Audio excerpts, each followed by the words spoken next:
नमस्कार, मी नेहाज किचनमध्ये तुम्हा सर्वांचं स्वागत आहे। आज आपण पाहणार आहोत चटपटीत एकदम खमंग अशी मसाला डाळ। चला तर मग सुरुवात करूया। आपल्याला मसालेदार चना डाळ बनवण्यासाठी आपण हे चना डाळ घेतलेली आहे। चना डाळ एकदम स्वच्छ आपण निवडून घेतलेली आहे। आता आपण एका बाउलमध्ये ही चना डाळ टाकून घेऊया। 2 पाण्याने आपल्याला ही स्वच्छ धुवून घ्यायची आहे। यामध्ये असलेली सगळी घाण आपल्याला काढून घ्यायची आहे।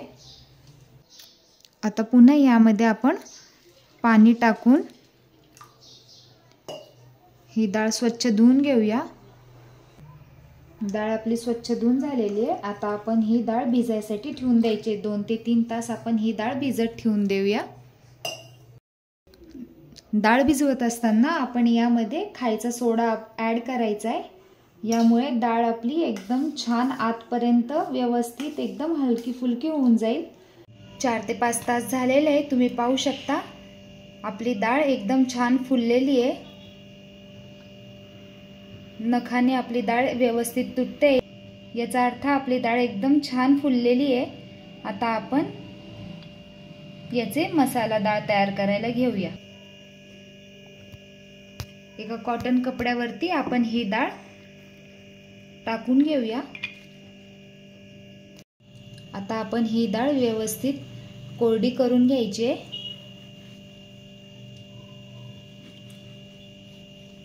आता आपण लगेचच डाळ तळायला घेऊया। तेल आपलं व्यवस्थित तापलेलं आहे। आता आपण यामध्ये डाळ टाकून घेऊया।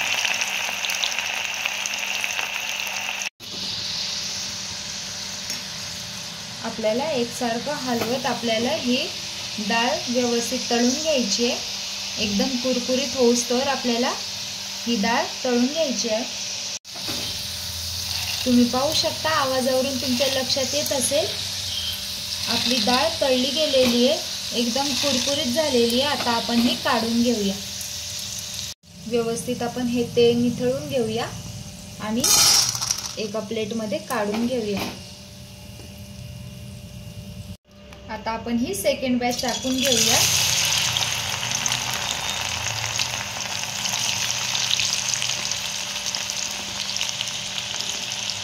एकसारखी हलवून आपल्याला तळून घ्यायची ही। तुम्ही पाहू शकता आपली डाळ वरती तरंगते, याचा अर्थ यामधला पाण्याचा अंश संपलेला आहे। आपली डाळ कुरकुरीत झालेली आहे। आता आपण ही काढून घेऊया।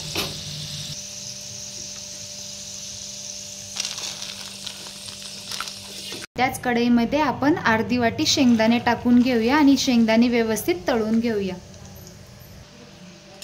आपले शेंगदाणे तळले गेलेले आहेत। आता आपण हे काढून घेऊया आणि या डाळीवरतीच आपण हे टाकून घेऊया।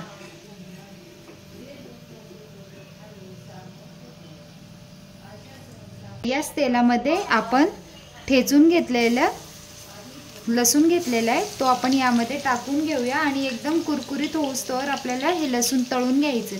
तुम्ही पाहू शकता एकसारखं एकदम मंद गॅसवरती आपण हे लसूण तळून घेतलेले आहेत। किती सुरेख कलर आलेला आहे याला। आता आपण हे काढून घेऊया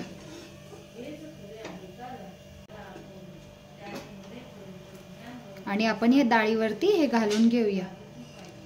यामुळे मसाला डाळ आपली खूप चविष्ट लागते। आता लगेचच आपण यामध्ये हा कढीपत्ता तळून घ्यायचा आहे, एकदम कुरकुरीत करून घ्यायचा आहे आणि मग यामध्ये टाकून घेऊया। आपला कढीपत्ता तळून झालेला आहे। आता आपण हा काढून घेऊया। कढीपत्ताही आपला एकदम क्रिस्पी झालेला आहे। आता आपण या डाळीवरती हा काढून घेऊया।